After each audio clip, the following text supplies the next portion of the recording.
Thank you sir. Sir ఒక 50 మందిని media, ప్రభుత్వం, ప్రజలు అదేదో పెద్ద అనుభవం పడ్డ టల్లకల్లం అయిపోయారే.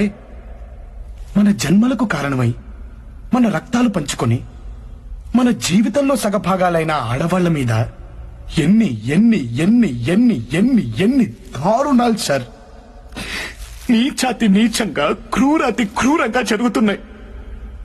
ఒక్కడైనా సార్ పట్టించుకున్నాడా, ప్రశ్నించాడా, నిలదీశాడా, పోనీ ఆపే ప్రయత్నమైనా చేశాడా?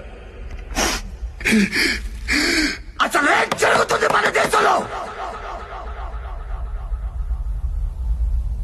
మన అమ్మలు, మన అక్కలు, మన చెల్లెలు, మన కూతుళ్ళు బయటికి వెళ్తే తిరిగి వచ్చేంత వరకు ఎందుకు సార్ భయంగా ఉంటున్నావు?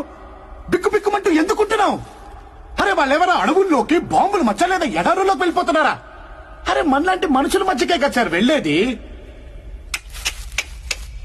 ఆడది బయటికి వస్తే చాలు సార్, సందుల్లోనూ, రోడ్లలోనూ, బస్ స్టాపుల్లోనూ, బస్సుల్లోనూ, రెస్టారెంట్లోనూ, ఆఫీసుల్లోనూ, పోస్ట్ ఆఫీసుల్లోనూ, పార్కుల్లోనూ, కాలేజీల్లోనూ ఎక్కడ పడితే అక్కడ సార్ కామంతో చూస్తున్న కొన్ని వేల కళ్ళ మధ్యలో నడవాలి సార్ మన స్త్రీ. ఎప్పుడు ఎవడు ఎక్కడ ఏం చేస్తాడనే భయం సార్ మనకి. అరే స్త్రీ అంటే సెక్సేనా? ఏంటి సార్ ఈ పరిస్థితి? దరిద్రం. Thank you sir.